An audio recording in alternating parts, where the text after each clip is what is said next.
Misericórdias do nosso Deus seja com você, meu amado irmão, minha irmã, que está aqui nessa noite, como também a você que está nos acompanhando através do nosso canal no YouTube, em nome de Jesus.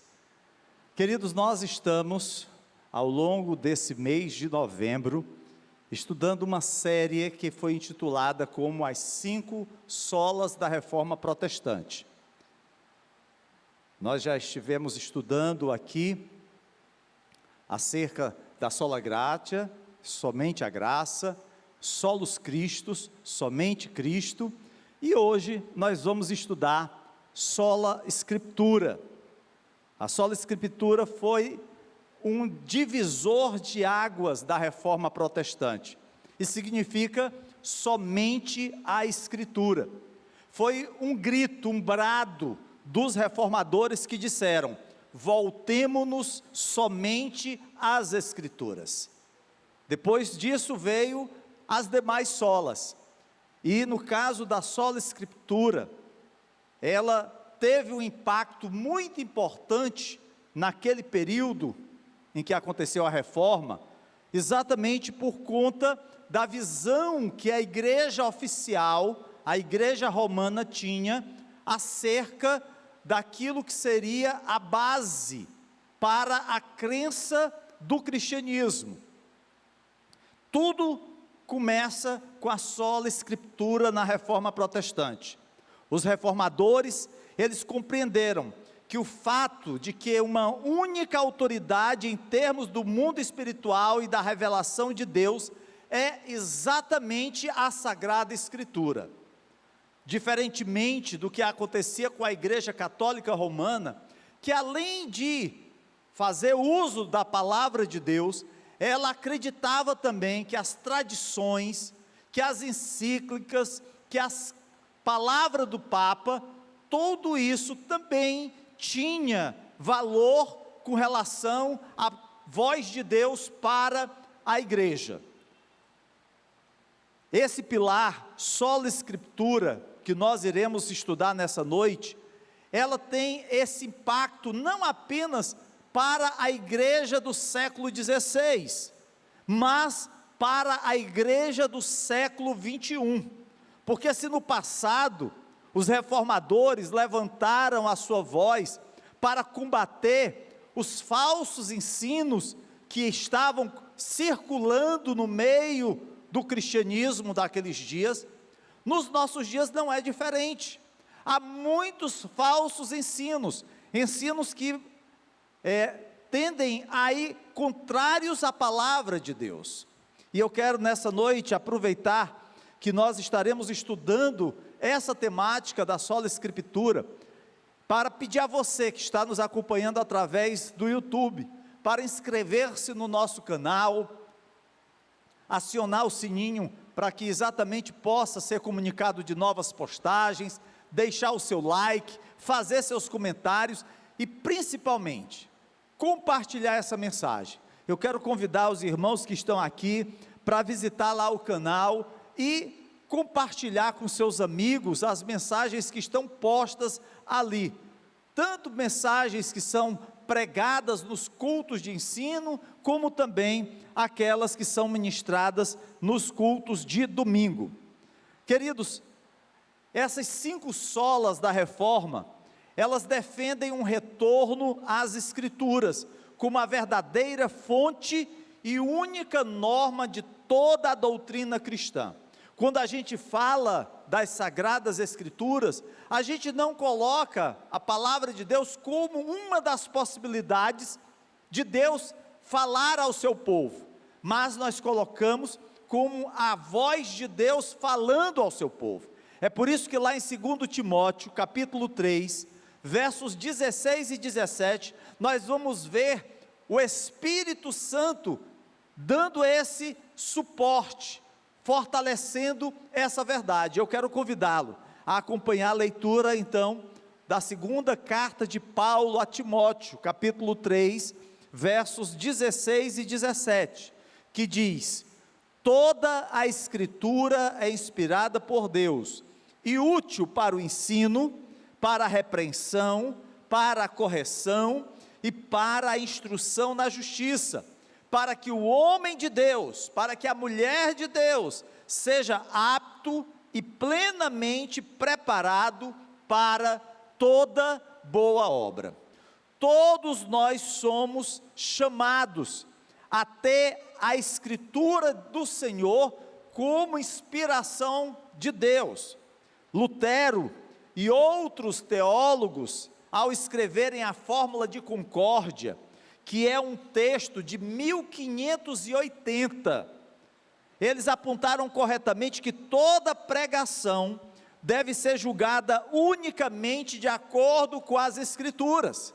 Naqueles dias, Lutero e outros teólogos reformadores já estavam atentos à mensagem que era pregada nos púlpitos, porque muitas vezes aqueles que faziam uso da pregação da palavra de Deus falavam apenas acerca da filosofia humana, falava apenas da experiência pelas quais eles estavam passando e se afastavam do texto bíblico.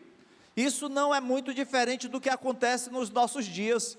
Hoje, nós temos pastores que contam anedotas e às vezes só pregam histórias cômicas, pastores que narram questões pessoais, pastores que adentram o campo da filosofia e que se esquecem completamente da pregação da palavra de Deus.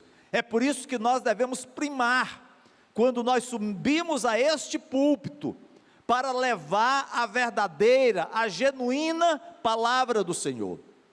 A palavra, a pregação, é a aplicação para você e para mim do que a Escritura Sagrada nos ensina.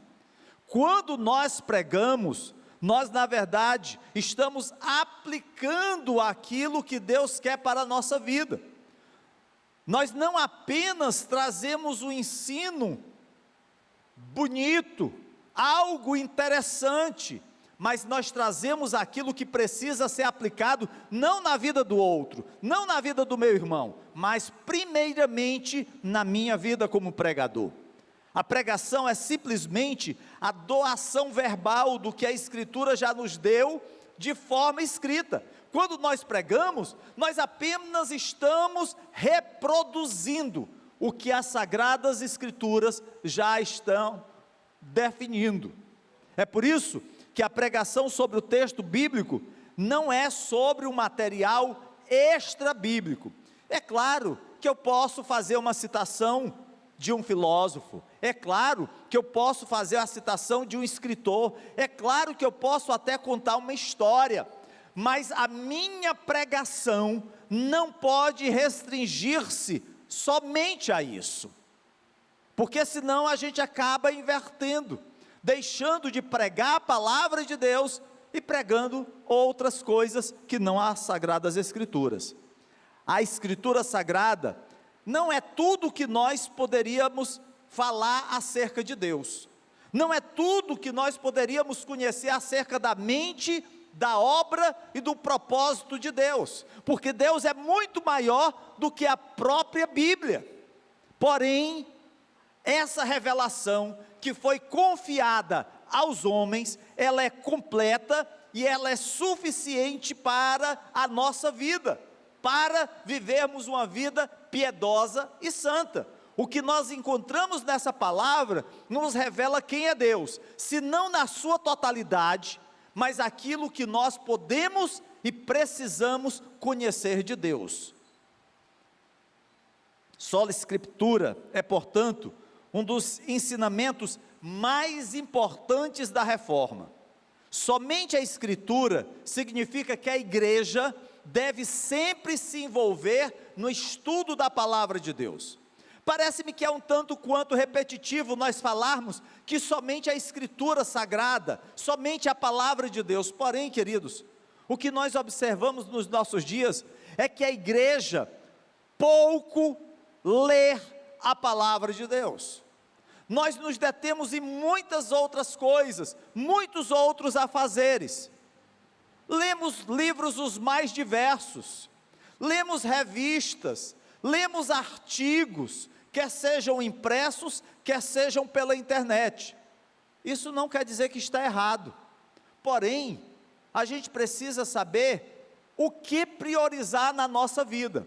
Imagina só, você, pai e mãe, e aí você prepara o almoço da sua família, prepara ali um prato muito saboroso, com vitaminas, com proteínas, tudo dedicado à sua família. Verduras, cereais, legumes, proteína animal, tudo ali à disposição. E aí você deixa o prato de sobremesa do lado, um pudim de doce de leite. E aí o seu filho entra, aonde é que ele vai botar os olhos? No pudim, né? Assim, queridos, às vezes somos nós, ao invés de nos determos naquilo que é essencial, naquilo que é mais importante, nós olhamos apenas o que é secundário, e isso acaba fazendo com que a nossa vida espiritual seja uma vida raquítica, sem profundidade, sem intimidade com Deus. Quando a igreja de Jesus Cristo entra no século 21, ela mais uma vez se encontra na encruzilhada perigosa. Se no passado, a igreja do século 16, ela precisou combater os falsos ensinos da igreja romana, nós hoje também passamos por grandes dificuldades quando nessa temática de somente a Escritura. Nós temos duas estradas diante de nós, e ambas proclamam defensoras da verdade. Uma estrada é pavimentada com as mentiras letais de Satanás, e a outra pavimentada com as verdades vivificantes das Escrituras.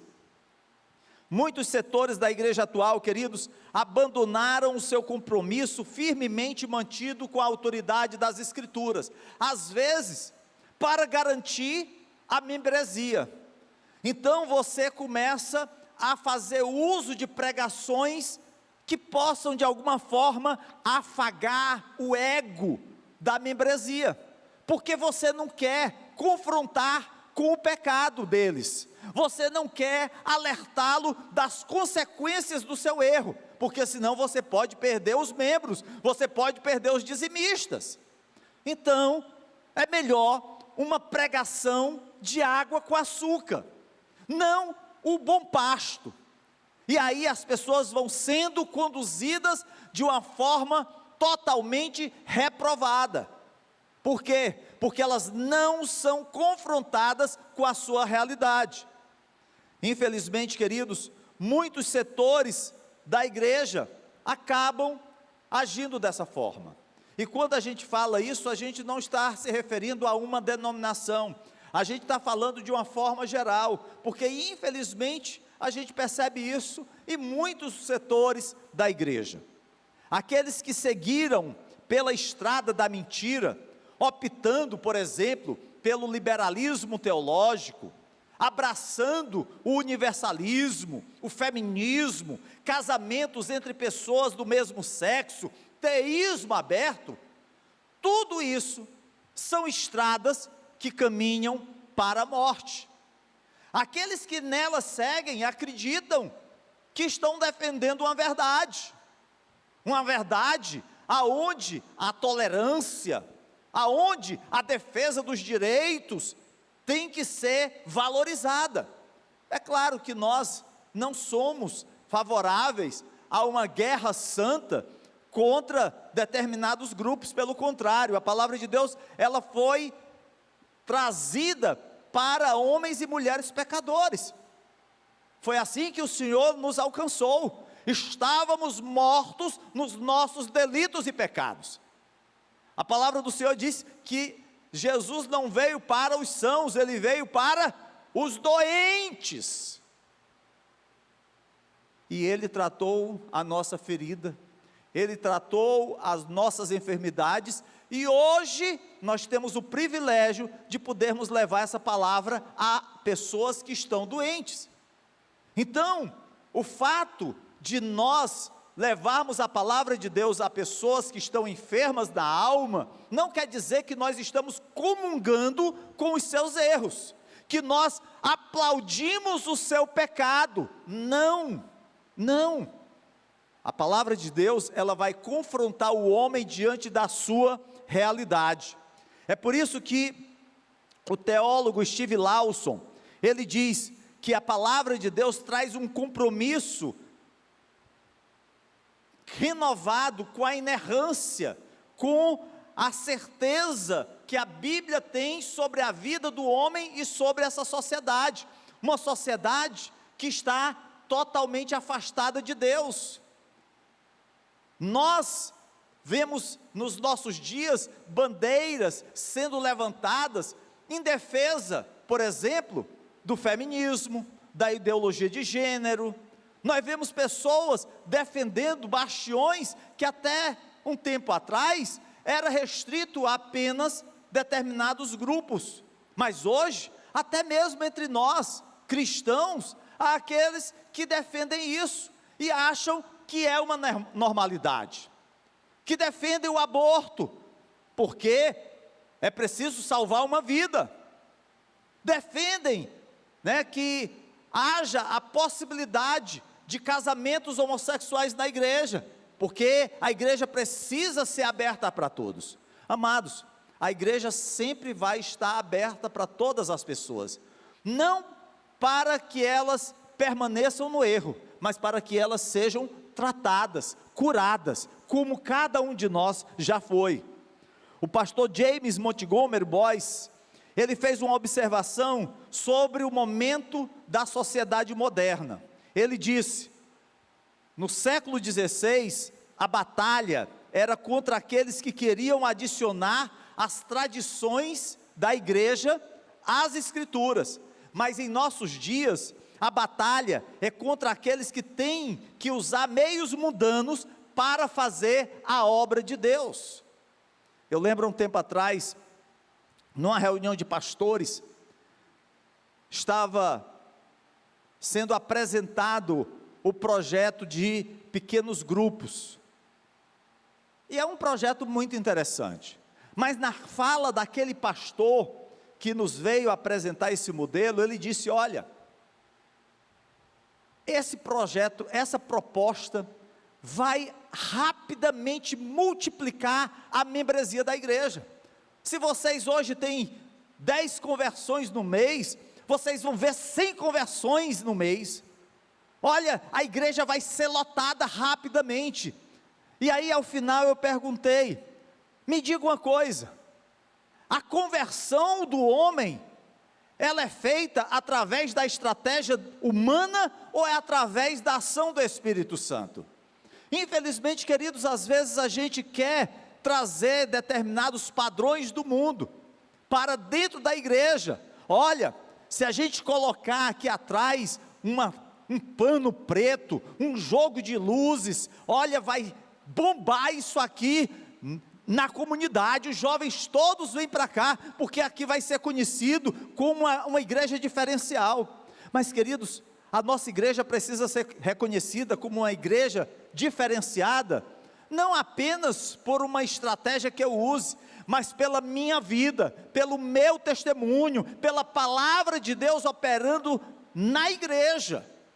Se nós não tivermos isso em mente, a gente sempre vai querer copiar o mundo. Ah, pastor, a gente não pode aproveitar as coisas boas aí de fora? Sim, a gente pode, só que a gente precisa ter cuidado. A gente precisa ter cuidado para não valorizar demais o que o mundo tem a oferecer, em detrimento daquilo que as Sagradas Escrituras têm a nos ensinar. Lá o Salmo 19, verso 7, diz assim: a lei do Senhor é perfeita, significando que ela é completa, ela é plena de verdade. Eu não preciso acrescentar nada a ela. Jesus, lá em João 17:17, na sua oração sacerdotal, ele diz: santifica-os na verdade, a tua palavra é a verdade. Se hoje a gente vê a sociedade falando acerca do relativo, né? Tudo é relativo, até a verdade na boca das pessoas é relativa. Porém, queridos, quando a gente vai para as Sagradas Escrituras, o Espírito Santo, o Senhor deixa bem claro que a palavra é a verdade, não é algo relativo, é algo absoluto. Essa palavra é a verdade lá no tempo da igreja primitiva, quando os primeiros cristãos foram perseguidos. Essa palavra é a verdade nos dias da Reforma Protestante, no século XVI. Essa palavra é a verdade em pleno século XXI, enquanto nós pregamos aqui nessa noite. E essa palavra continuará sendo a verdade, porque ela é a palavra de Deus. Lá em 1 Pedro 1:23 diz que nós fomos regenerados não de uma semente perecível, mas imperecível, por meio da palavra de Deus, que é viva e permanente. A regeneração na nossa vida,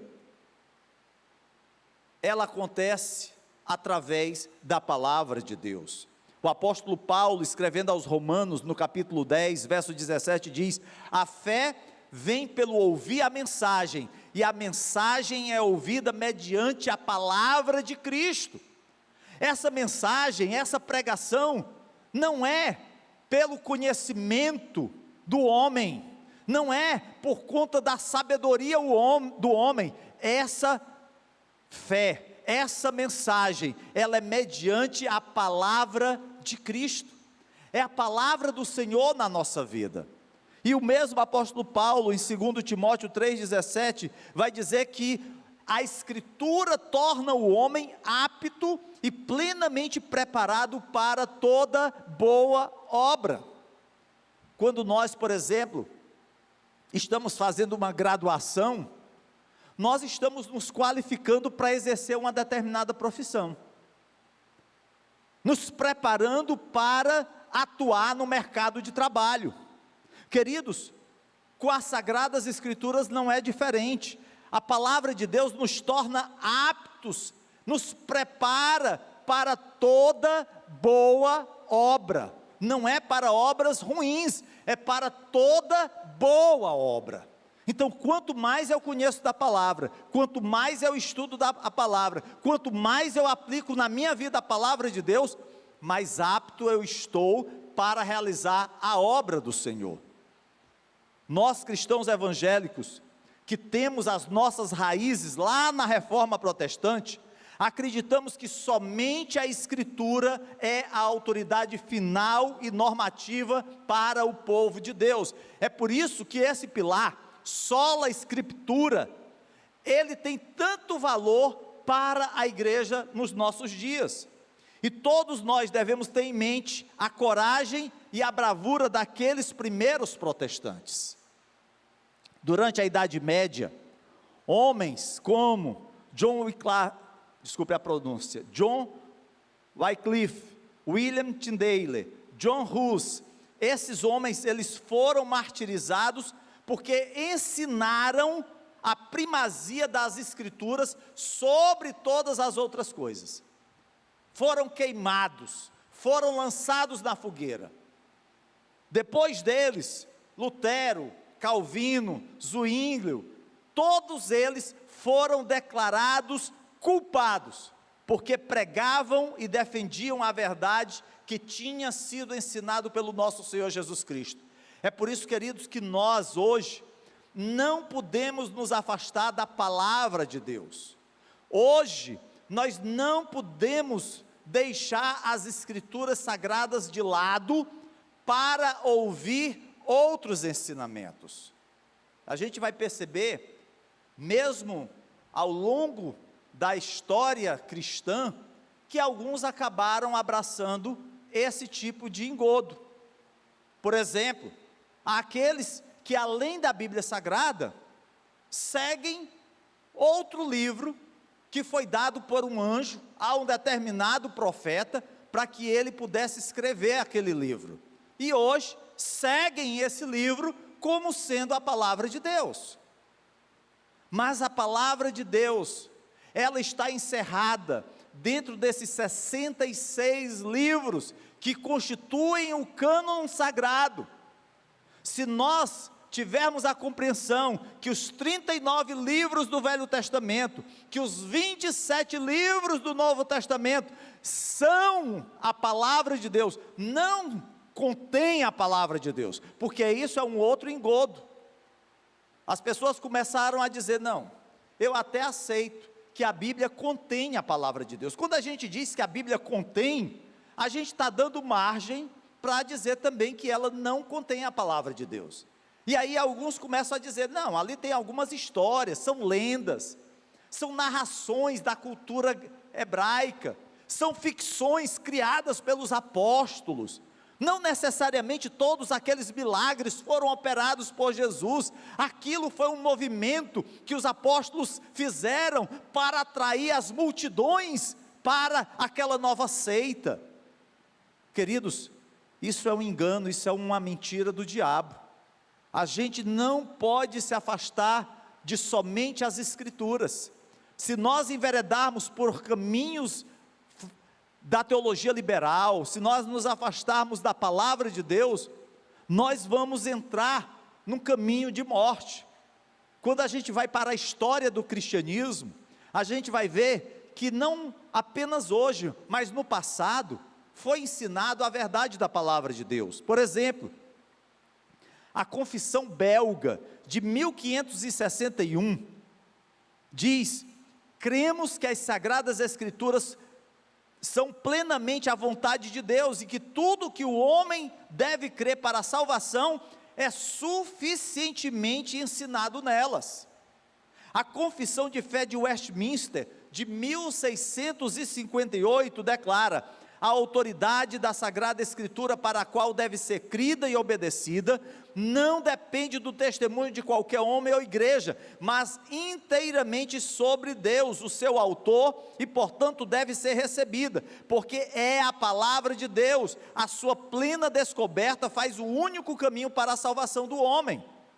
A Confissão de Fé Batista de 1689 começa com a seguinte frase: a Sagrada Escritura é a única regra suficiente, certa e infalível de todo conhecimento, fé e obediência. Isso foi declarado no passado. E hoje, como é que a igreja, em especial a Gileade, entende a palavra de Deus? Lá no credo da CIMING, nos é dito que nós cremos na inspiração verbal da Bíblia Sagrada, única regra infalível de fé normativa para a vida e o caráter cristão. E no estatuto da igreja Gileade do José Walter, nos é dito que nós cremos na Bíblia Sagrada como palavra de Deus, divinamente inspirada, única regra de fé e conduta. Pastor, mas por que isso precisa ser dito?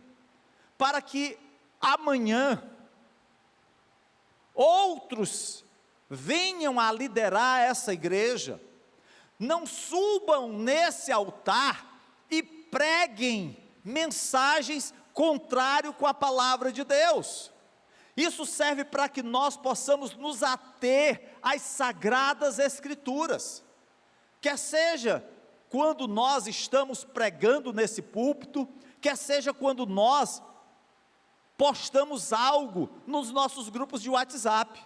Amados, a gente precisa ter muito cuidado com, às vezes, determinadas publicações que nós fazemos, quer seja nos grupos da igreja, quer seja nos grupos, quer seja no nosso WhatsApp privado. Eu já vi irmãos postando mensagens espíritas no seu WhatsApp, no seu Instagram. Infelizmente parece que as pessoas não conseguem refletir sobre que tipo de mensagem está sendo colocado. Acha bonito, às vezes o enfeite que tem por trás chama mais a atenção do que o falso ensino que está posto, e aí a pessoa publica e ainda encaminha para os irmãos, e o pior, às vezes faz isso até para o pastor. Então a gente precisa ter esse cuidado.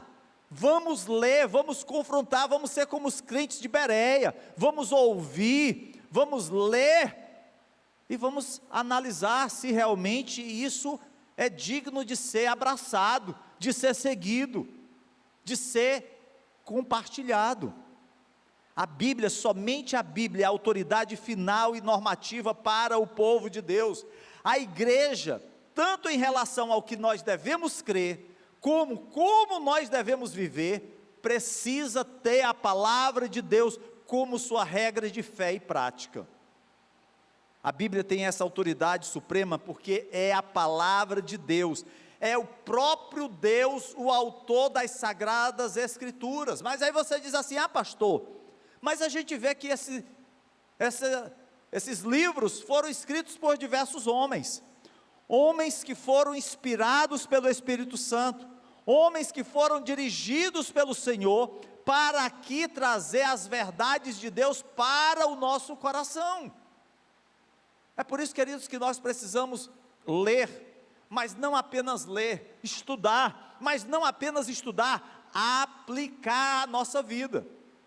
Eu sei que às vezes é mais fácil a gente dizer assim: olha, eu li algo aqui no Evangelho, e eu senti que essa palavra é para você. Não é para a pessoa, né? É para o outro. A gente precisa receber primeiramente. É como pregador, ele precisa saber que é Deus falando primeiramente a sua vida, antes de levar a outra pessoa. Quando Deus instruiu o seu povo de que eles deveriam entrar na terra prometida, Moisés disse ao povo, disse a Israel: o Senhor, o nosso Deus, nos disse. É Deus falando ao povo, é Deus mostrando aquilo que Ele queria para o povo, e Deus hoje nos faz isso através da sua palavra. Se naqueles dias Deus falou diretamente com Moisés, hoje Deus fala com cada um de nós. Durante aquele período do Pentateuco, Deus tinha Moisés como aquela pessoa com quem ele falava diretamente. Hoje, Deus fala diretamente com a sua igreja, através da palavra de Deus. O problema é que às vezes nós estamos surdos para ouvir a voz de Deus. Nós colocamos as mãos no ouvido e dizemos: não, Senhor, não fala isso comigo não, isso deve ser para o presbítero Carvalho, não é para mim não. Queridos, precisamos entender que o Senhor Jesus falou sobre a verdade e a autoridade da palavra de Deus, quando estava ensinando sobre um homem rico, que estava preocupado com o destino eterno de seus irmãos, aquele homem que tinha tanto em vida, e agora estava distante de Deus, enquanto que a realidade dos seus irmãos permanecia terrível, porque eles estavam caminhando para uma morte, eles estavam caminhando para o inferno, e aquele homem rico pede para que Deus envie alguém para falar aos seus irmãos, e o Senhor diz: olha, eles têm os profetas, eles têm as escrituras. Às vezes nós queremos assim uma coisa sobrenatural que aconteça na nossa vida, para a gente dizer assim: agora sim, só assim eu volto, né? Pessoas que são tão duras e dizem assim: olha, se Deus não falar comigo através de um sonho, de uma visão, eu não largo esse pecado, né? Quando nós temos a palavra de Deus que nos confronta, que nos mostra o nosso erro e nos chama a uma reconciliação com o Senhor. Infelizmente, queridos, a gente vive como esse homem rico. Somente a palavra de Deus tem o poder e a autoridade para trazer arrependimento e fé que levam à vida eterna. Se não for a palavra de Deus tocando no coração do homem, por quê, queridos? Que depois que a gente prega, depois que a gente anuncia a palavra do Senhor, a gente faz um apelo. Por que a gente não faz um apelo antes de pregar a palavra de Deus? A gente poderia começar logo: olha, queridos, quem quer aceitar Jesus nessa noite? Depois eu vou pregar. Não, a gente primeiramente anuncia, a gente está confiando não na gente. O pregador não pode confiar no seu conhecimento, na sua oratória. O pregador tem que confiar totalmente na ação do Espírito Santo que age através da palavra do Senhor e transforma o coração do pecador, edifica a sua igreja. Se a gente não tiver essa compreensão, a gente vai se vangloriar e vai dizer: olha, nem quero te dizer, meu irmão, a última vez que eu preguei, contei 100 conversões. E aí a gente vai achar que há algum poder em nossas palavras, quando na verdade, todo o poder está na palavra de Deus. Em nossos dias, mais do que nunca, a Escritura deve ser reexaminada, e os pregadores devem lembrar o que a Bíblia diz de si mesma a respeito de seu poder intrínseco de salvar, santificar e dirigir com sucesso vidas e ministérios.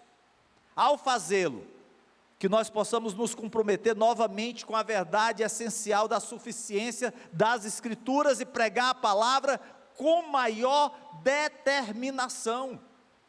Nós não podemos pregar a palavra de Deus achando que existe erro nelas, achando que talvez houvesse algo a mais que Deus deveria ter falado e que não ficou tão claro. Mas isso é muito mais preguiça nossa, de não nos dedicarmos ao estudo, de não buscarmos maior profundidade com Deus, e aí jogamos nas mãos de Deus o erro da nossa incompetência, da nossa mediocridade. Precisamos sim mergulhar nas Sagradas Escrituras, precisamos nos aprofundar em conhecer mais e mais de Deus. Às vezes nós vivemos no ativismo, corremos para cá, corremos para lá, e aí, quando nos é dada a oportunidade de levar a palavra de Deus, simplesmente justificamos: não, Senhor, levanta outro, eu tenho uma língua pesada, tem tanta gente aí. Ah, Senhor, eu não passo de uma criança. Mas que possamos fazer como o profeta Isaías: eis-me aqui, envia-me a mim. Precisamos estar preparados, amados. Mas como é que nós estaremos preparados se nós não nos deleitamos na palavra de Deus? Se nós não nos aprofundamos em conhecer mais do Senhor? Steve Lawson, ele disse que a Escritura, ela possui um poder sobrenatural para se conectar com os corações humanos. É por isso que lá em Hebreus capítulo 4, verso 12 diz: a palavra de Deus é viva e eficaz, e a palavra que sai da minha boca, não volta para mim vazia, mas voltando aqui, Hebreus 4, 12, a palavra de Deus é viva e eficaz, e mais afiada que qualquer espada de 2 gumes, ela penetra ao ponto de dividir alma e espírito, juntas e medulas, e julga os pensamentos e intenções do coração humano. A Bíblia, a palavra de Deus, ela possui um poder sobrenatural para conectar os corações humanos. É Deus que age no coração do homem, transformando o coração de pedra em coração de carne. É por isso que Isaías, no capítulo 55, verso 11, diz que a palavra que sai da minha boca não voltará para mim vazia, mas fará o que desejo e atingirá o propósito para o qual a enviei. Às vezes a gente pode pregar, e a gente não vê naquele momento o fruto do nosso penoso trabalho.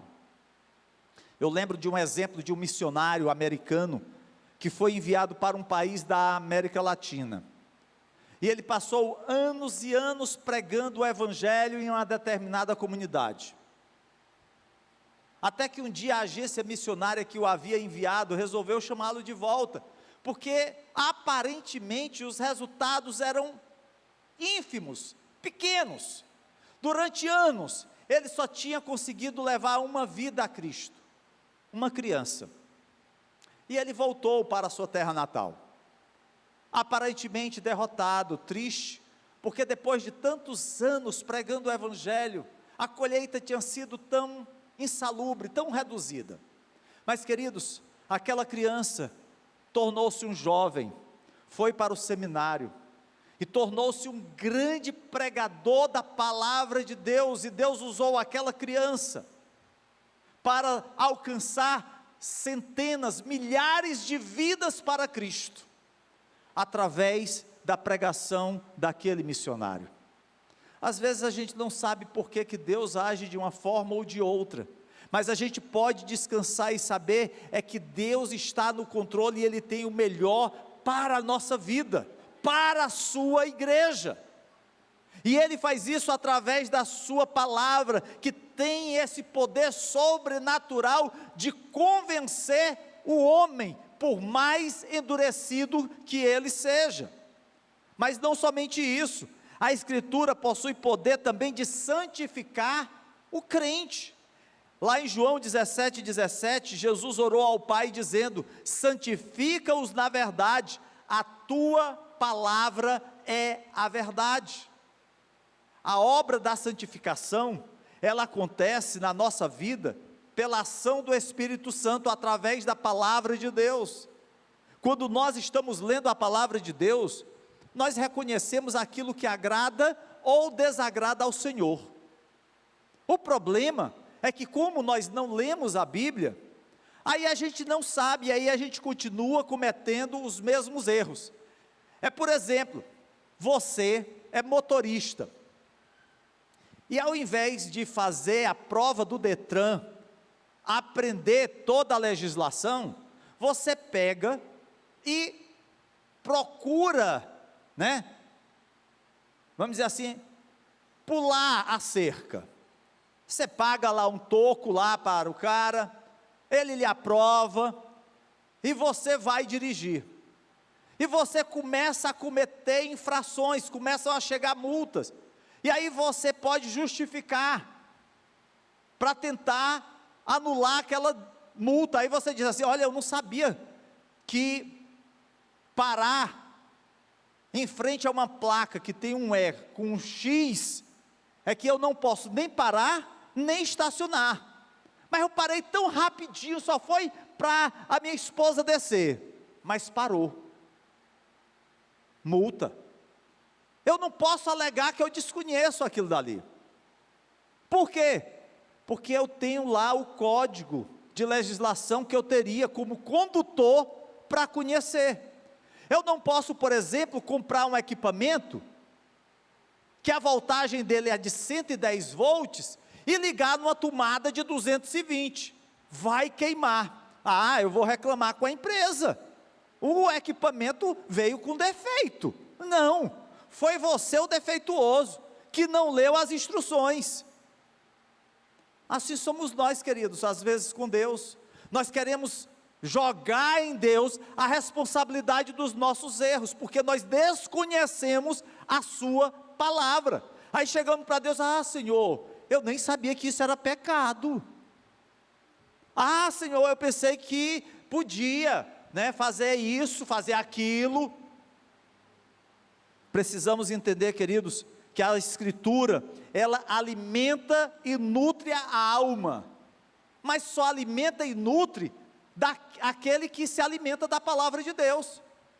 Tem muita gente que faz da palavra de Deus apenas mais um desodorante, coloca debaixo do braço,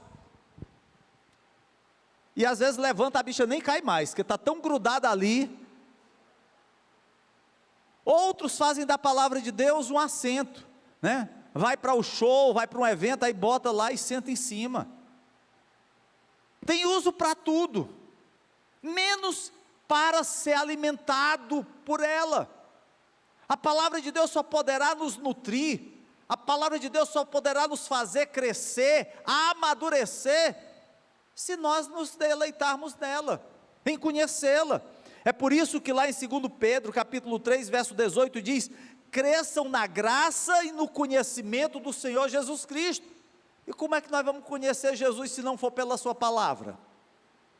Infelizmente, queridos, às vezes a gente quer atalhos. Eita, pastor, lê isso aqui, é muita página, não tem nenhum desenho. não tem nem um videozinho do TikTok, é muita coisa para ler. Será que não tem uma síntese, não, assim, uma folha que possa falar tudo sobre o que tem na Bíblia, não? A gente quer atalhos, a gente não quer assumir um compromisso sério. É que nem um casal de namorado, que o rapaz quer aproveitar o momento com a sua namorada, mas não quer compromisso com ela, quer só desfrutar do momento, amanhã já está com outra. Às vezes tem muitos crentes que são assim com Deus. Hoje eu estou lá na igreja X, amanhã eu tenho que procurar outra igreja, não dá mais permanecer lá, porque o pessoal está pegando no meu pé, está falando muito de Bíblia, falando muito de Deus, falando muito de arrependimento, tenho que procurar uma coisa mais light. Infelizmente as pessoas às vezes agem desse jeito. É por isso, querido, que o salmista, no Salmo 119, versículo 24, pôde dizer: os teus testemunhos são o meu prazer, eles são os meus conselheiros. A palavra de Deus precisa ser o nosso prazer, eu preciso me deleitar em conhecer a Deus através da palavra do Senhor. Infelizmente, o que a gente observa é o contrário, é que as pessoas estão como que receosas de assumir um compromisso com Deus, e aí, queridos, quando isso acontece, elas acabam abraçando o pecado, abraçando o inimigo. Mas a palavra de Deus, queridos, ela é suficiente para conquistar as forças do reino das trevas. É por isso que lá em Efésios 6,17 diz que a espada do Espírito, a palavra de Deus, ela tem esse poder. E lá em 2 Coríntios 10, 4, 5 diz que as armas com as quais lutamos não são humanas, pelo contrário, são poderosas em Deus para destruir fortalezas. Destruímos argumentos e toda pretensão que se levanta contra o conhecimento de Deus, e levamos cativo todo pensamento para torná-lo obediente a Cristo. O problema é que hoje a gente não sabe se nós estamos obedecendo ao Senhor ou não, porque nós não confrontamos a nossa vida com a palavra. E aí precisamos voltar. Não precisamos e não devemos nos envolver com filosofias mundanas, com ideologias seculares, com falsos ensinamentos. Pelo contrário, precisamos nos aprofundar nas Sagradas Escrituras. Infelizmente, no mundo evangélico, a pregação está se tornando diluída com doses pesadas de sabedoria cultural, conselhos terapêuticos, balbucios da psicologia, intuições místicas, pensamento positivo, agendas políticas, tudo misturado com uma enxurrada de anedotas pessoais.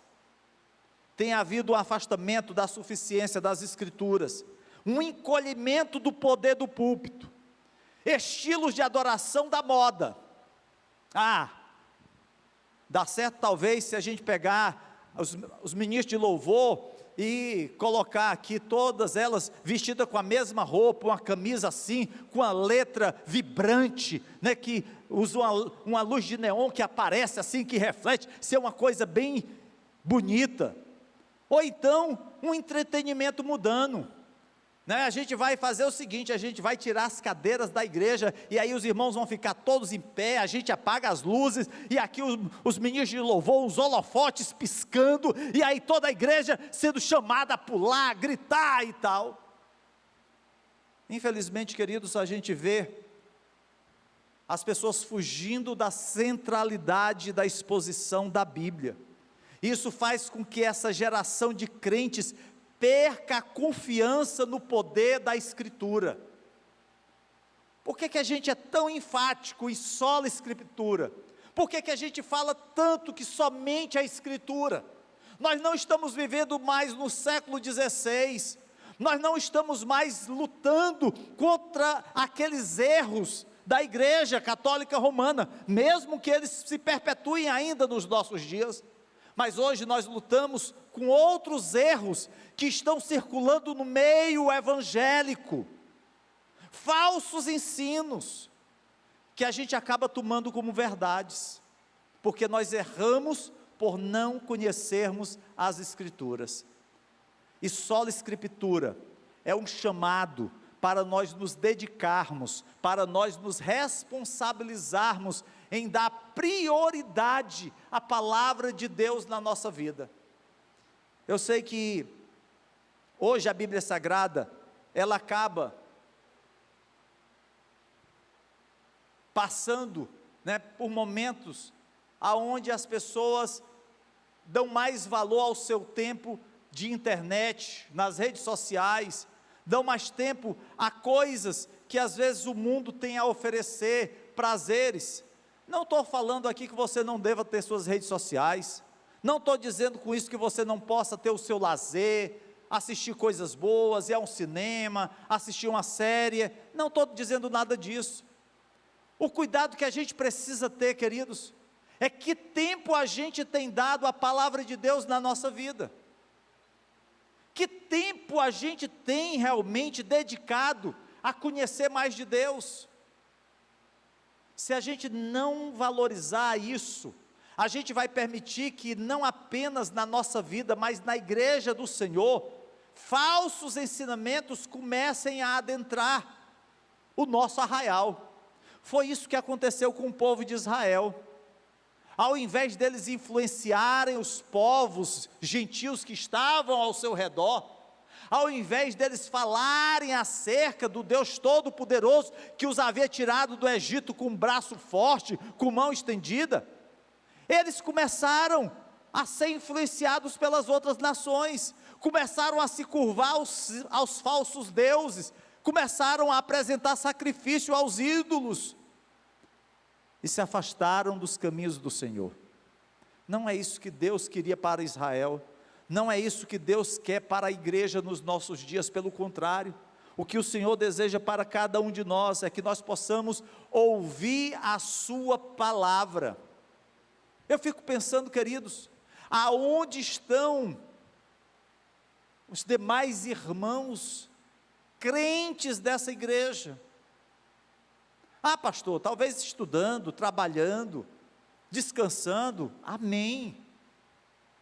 Mas qual é o valor que a gente tem dado a estudar a palavra de Deus, a ler a palavra de Deus, a meditar na palavra de Deus? Que valor nós temos? Porque se nós, queridos, não valorizamos esse tempo aqui na igreja, será que nós temos valorizado esse tempo na nossa casa? Precisamos refletir, precisamos continuar com um compromisso inabalável com a sola Escritura, essa confiança inabalável de que todo pregador precisa levar a palavra de Deus. E quando eu falo aqui em pregador, não me refiro apenas a pastores e presbíteros, mas você é um pregador, uma pregadora da palavra de Deus, do seu jeito, mas você é. Quando você está na sua escola, na sua faculdade, no seu trabalho, com a sua família, você ali é uma testemunha do Deus vivo, e você está pregando, quer seja quando você abre as Sagradas Escrituras, quer seja quando as Sagradas Escrituras falam através da sua vida. E nós não podemos nos esquecer, queridos, da nossa responsabilidade para com aqueles que não conhecem a Cristo. Um dia, alguém nos falou a palavra de Deus, e essa palavra tocou no nosso coração, e hoje nós temos vida, e vida com abundância. Nós estamos numa comunidade que carece dessa palavra, que clama por essa palavra, e que nós precisamos levá-la para alcançar vidas para Cristo. É por isso que somente a Escritura, somente as Escrituras são tão importantes. Fique de pé, vamos orar ao Senhor. Eu quero convidar aqui a diaconisa Sônia, não sei se é a presbítera Fátima. Presbítera Fátima, por favor, minha amada, venha fazer esse momento de oração. Nós temos, queridos, alguns irmãos que estão enfermos, que nós vamos estar intercedendo pela vida dos servos de Deus, para que o Senhor possa estar trazendo a cura, em nome de Jesus. Por favor.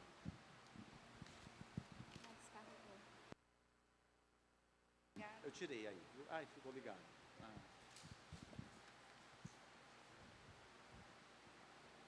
Amém.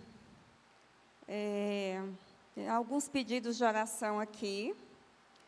Oração pela dona Maria Edna, que é sogra de um amigo do Juliano. Ela está com Alzheimer.